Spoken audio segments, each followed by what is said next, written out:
യവന സമുദായത്തിലുള്ളവർ ഈ ഡികായോസൂനെ എന്ന് പറയുന്ന വാക്ക് വാസ്തവത്തിൽ നീതി എന്ന് പറയുന്ന വാക്ക് അവർ ഉപയോഗിച്ചിരുന്നത് ഒരു പ്രത്യേക അർത്ഥത്തിലാണ്.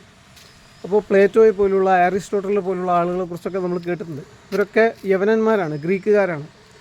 ഈ ഗ്രീക്കുകാരെ സംബന്ധിച്ച് പറഞ്ഞാൽ ഡികായോസൂനെ എന്ന് പറയുമ്പോൾ, അല്ലെങ്കിൽ ജസ്റ്റിസ് അഥവാ റൈച്ചസ്നെസ്, നീതി, ധാർമ്മികത എന്ന് പറയുമ്പോൾ ഗ്രീക്കുകാരെ സംബന്ധിച്ച് പറയുകയാണെങ്കിൽ അതിപ്പോൾ ഒരാൾ നന്മ ചെയ്യുകയാണെങ്കിൽ അയാൾക്ക് നന്മ കൊടുക്കുക, തിന്മ ചെയ്യുകയാണെങ്കിൽ അയാൾ ചെയ്ത തിന്മയ്ക്കൊത്തവണ്ണമുള്ള പണിഷ്മെൻ്റ് അയാൾക്ക് കൊടുക്കുക.